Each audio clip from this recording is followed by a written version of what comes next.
What's Whitney Houston's favorite kind of coordination? Hand-eye! Woo! Yay! Hello and welcome to Advanced Juggling with Chelsea. I'm Chelsea, and before we get started, I want to say thank you to the Jim Lucas Checotah Library for making this program possible. You can log our time together today as an activity on Beanstack for the Sequoia Master List Reading Challenges. So don't forget when we're done to log on and log your activity today. One of my favorite things about juggling is that it's a never-ending challenge. There are an infinite number of patterns and combinations to learn. All you have to do is learn a couple new techniques to unlock those patterns. You might have learned this basic pattern already, which is called Cascade. And you might be thinking, now what? Today we'll learn a technique called 2-in-1 hand that will unlock some more complex juggling patterns for you. And while we're learning this new skill today, remember to be patient with yourself. You will probably drop the ball a lot, and that's okay. When you do drop it, just pick it up and keep going. If you can be patient with yourself and keep practicing, then you can become a juggling master. Yeah. Once you learn this technique of juggling 2-in-1 hand, you'll be able to unlock 2 new patterns that I'll show you. One of them is yo-yo,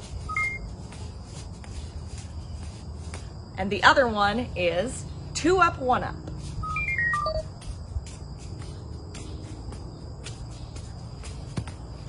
But before we get to all that complicated stuff, you're just going to start with one ball.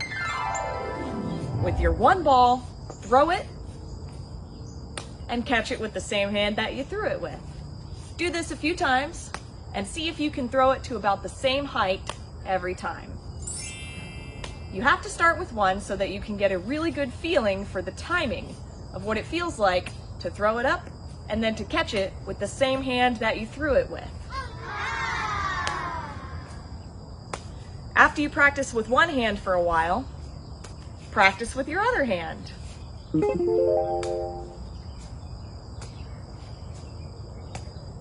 I know this doesn't seem that exciting, but the more repetitions you do of throwing one ball and catching it, the more your hand will begin to remember how to do that. And that's called muscle memory. You're going to need that muscle memory when you're doing a complicated pattern that requires a lot of mental energy, so that you don't have to think too hard about doing this. So you can't skip this step. Practice with one before you move on to 2. Once you've gotten plenty of practice with one, then you can move on to 2. The first thing I'll show you how to do with 2 is how to hold them in one hand.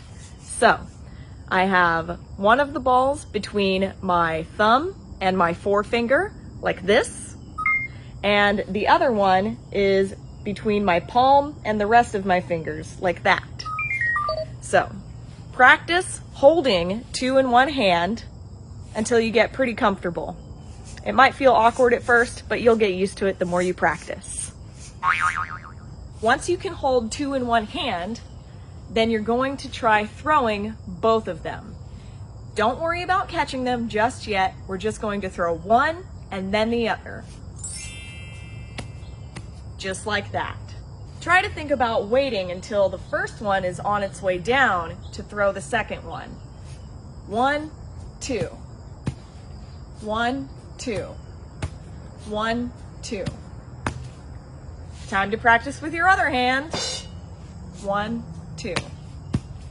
1, 2.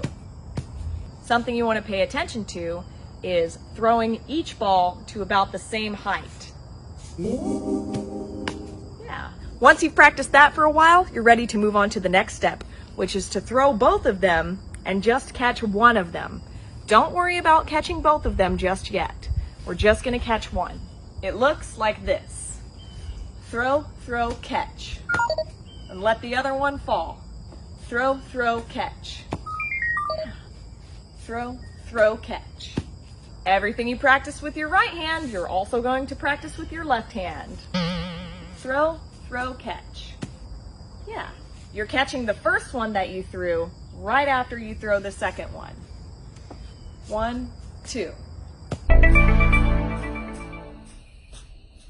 And the next step is to try catching both of them in the same hand.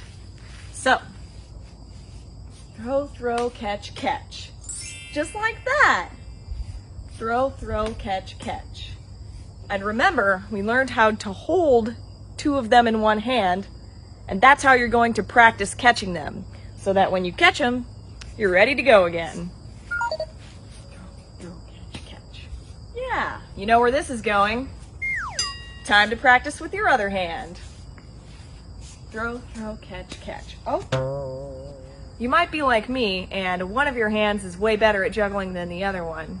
But that's okay. You can just practice more on that side, and eventually you will get better. Throw, throw, catch, catch. Hey, I did it. Again, make sure that you're throwing the balls to about the same height every time, and that way you'll have really consistent timing in your juggling.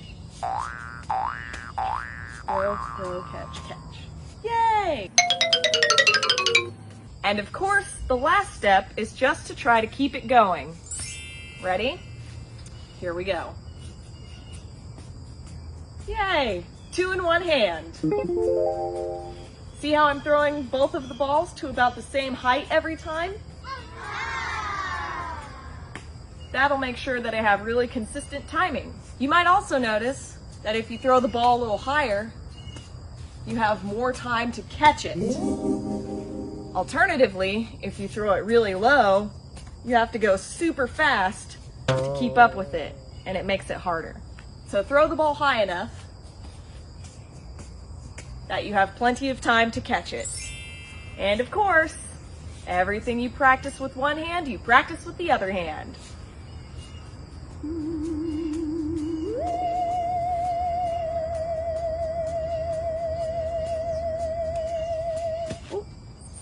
This may take a lot of tries. If you drop the ball, that's totally normal. Nobody is good at this right away.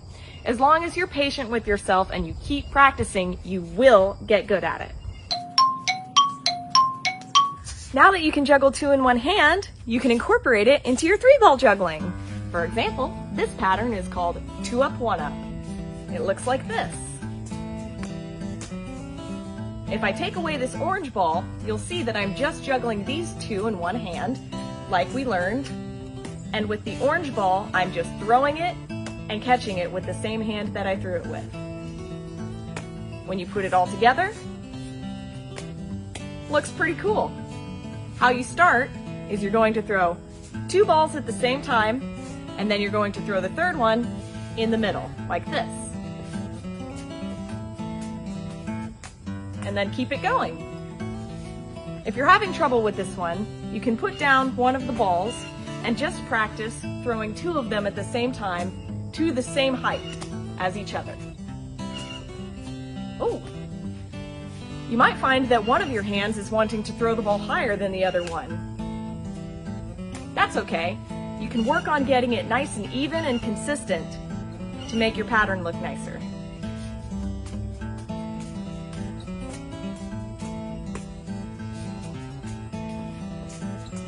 Yay! And the other pattern that I'll show you today is called yo-yo. Yeah, as you can see, I'm juggling 2 in one hand with one of my hands, and then with the other one, instead of throwing the third ball, I'm going to just move it up and down in line with one of these balls. So, I'll keep the orange ball in line with the blue ball so you can see what I mean.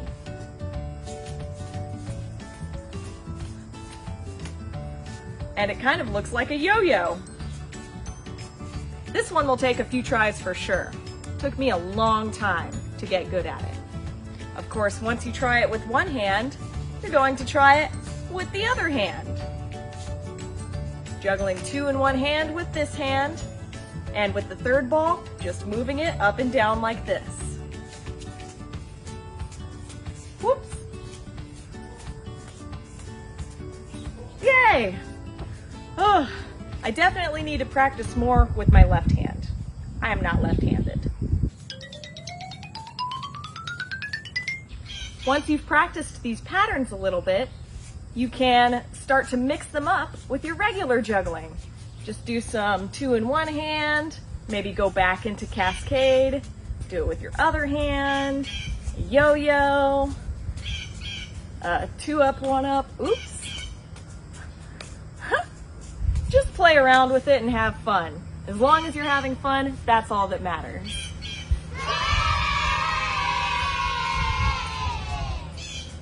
Yeah.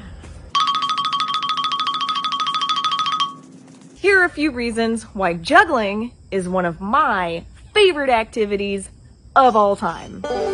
Number 1, like I said, juggling is a never-ending challenge. The more I learn about juggling, the more I realize there is to learn about juggling.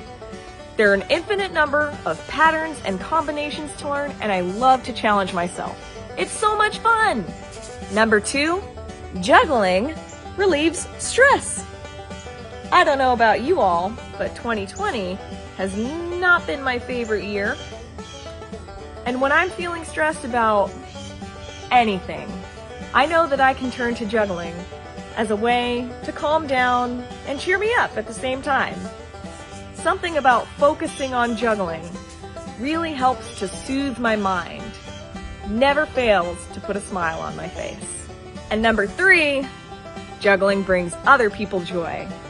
There is nothing that I love more than getting to show somebody something as cool and as magical as juggling.